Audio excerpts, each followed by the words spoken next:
प्यारे बच्चों, स्वागत है आपका एनसीईआरटी बायोलॉजी क्लास 12th के इस सीरीज में। हम लोग जनन जीवों में जनन की चर्चा करने वाले हैं इस चैप्टर पहले से, लेकिन उसके पहले हम लोग आज यह सीखेंगे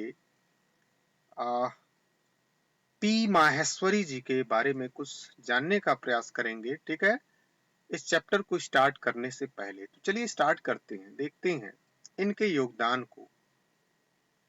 तो प्यारे बच्चों, पी माहेश्वरी या पंचानन माहेश्वरी का जन्म जयपुर राजस्थान में नवंबर 1904 में हुआ था।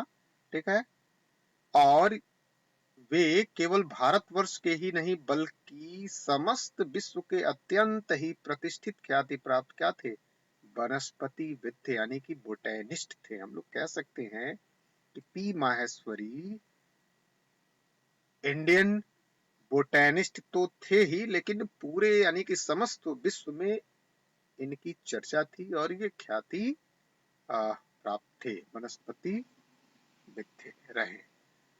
उच्च शिक्षा प्राप्त करने के उद्देश्य से वह इलाहाबाद गए, यानी कि इलाहाबाद गए, जहां से उन्होंने डॉक्टर ऑफ साइंस की उपाधि प्राप्त की और कॉलेज के दिनों से ही वो अमेरिकन मिशनरी अध्यापक डॉक्टर डब्ल्यू डुजियन से प्रेरणा लेकर वनस्पति विज्ञान, विशेषकर अकारिकी यानी कि बाह्य अकारिकी जिसे हम लोग कहते हैं, बाहर से देखने पर जो संरचनाएं दिखती हैं उनमें के अध्ययन में रुचि लेनी शुरू की। इनके शिक्षक ने एक बार अपने विचारों को इस प्रकार व्यक्त किया कि यदि उनका कोई विद्यार्थी प्रगति करके उनसे भी ऊपर निकल जाता है तो उन्हें इससे अत्यधिक संतोष प्राप्त होगा।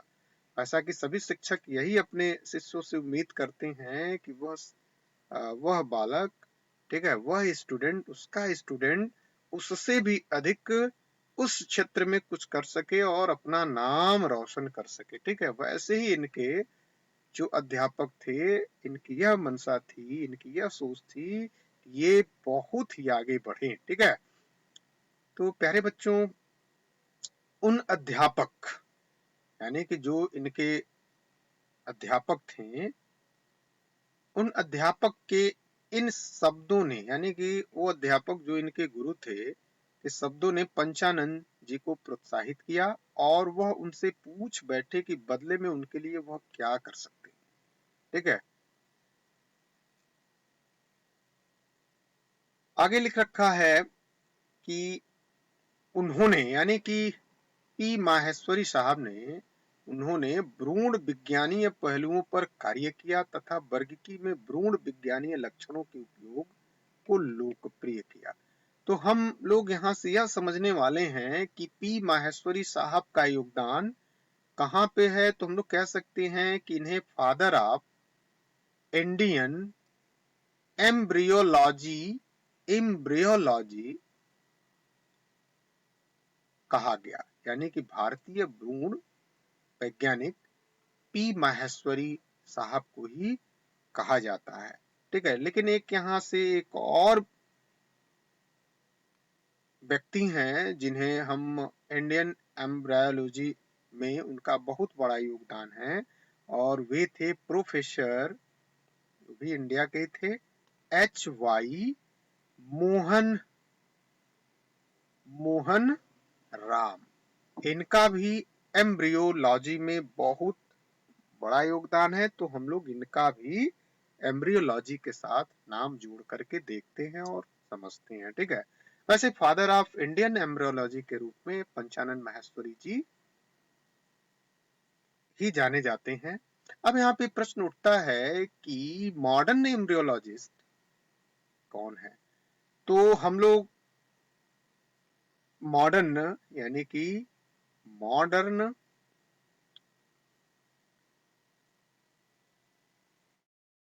एम्ब्रियोलॉजिस्ट के रूप में वॉन वेयर यानी कि वॉन वेयर को जानते हैं, या वॉन वेयर जी को मॉडर्न एम्ब्रियोलॉजिस्ट कहा जाता है। तो प्यारे बच्चों, यहाँ से 2-3 प्रश्न यानी कि 2 प्रश्न तो निश्चित ही आपको सीखना चाहिए कि फादर ऑफ एम्ब्रियो बायोलॉजी कौन है। तो पंचानन माहेश्वरी या पी माहेश्वरी जी को हम फादर ऑफ इंडियन एम्ब्रियोलॉजिस्ट कहते हैं। जबकि एक और भारतीय वैज्ञानिक रहे प्रोफेसर एच.वाई. मोहन राम, इनको भी एम्ब्रियोलॉजी में इनका भी बहुत बड़ा योगदान रहा है। ठीक है, लेकिन मॉडर्न एम्ब्रियोलॉजी के रूप में, एम्ब्रियोलॉजिस्ट के रूप में वॉन वेयर का नाम आता है। ठीक है, अब थोड़ा सा और आगे हम लोग देख लेते हैं इनकी उपलब्धि। तो आगे लिख रखा है कि इन्होंने दिल्ली विश्वविद्यालय में वनस्पति विज्ञान विभाग की स्थापना की थी। यानी कि दिल्ली में यह विभाग आज उत्तक संवर्धन यानी कि टिश्यूज कल्चर तथा भ्रूण विज्ञान,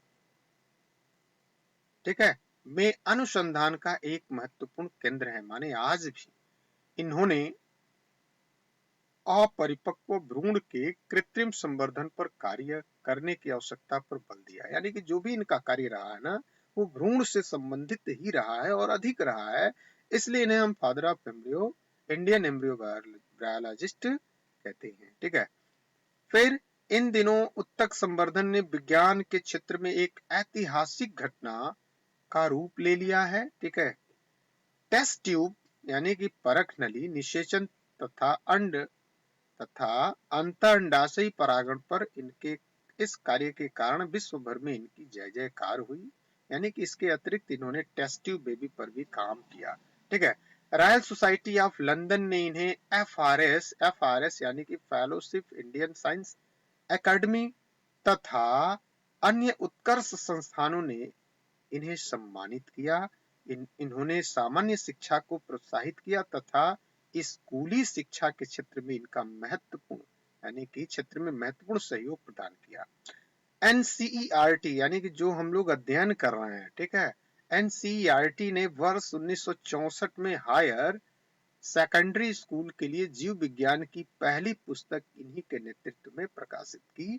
तो इस तरह से हम लोगों ने यह जानने का प्रयास किया पंचानन माहेश्वरी जी के बारे में और यह सीखा कि यह एक अंतरराष्ट्रीय ख्याति प्राप्त बोटैनिस्ट थे और इनका योगदान एम्ब्रियोलॉजी में बहुत ज्यादा था। इसलिए इनको फादर ऑफ इंडियन एम्ब्रियोलॉजिस्ट कहा जाता है। और मॉडर्न एम्ब्रियोलॉजिस्ट के रूप में कौन प्रसिद्ध हैं? तो वॉन वेयर की चर्चा होती है। ठीक है, तो प्यारे बच्चों आज के लिए बस इतना ही। अगले लेक्चर में हम लोग पहले चैप्टर को स्टार्ट करेंगे। तब तक के लिए धन्यवाद।